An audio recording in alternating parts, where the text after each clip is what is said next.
झालं चालू.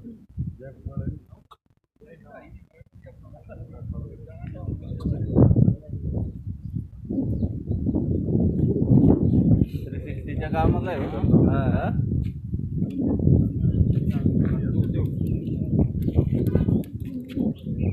चला. हाँ आ गया.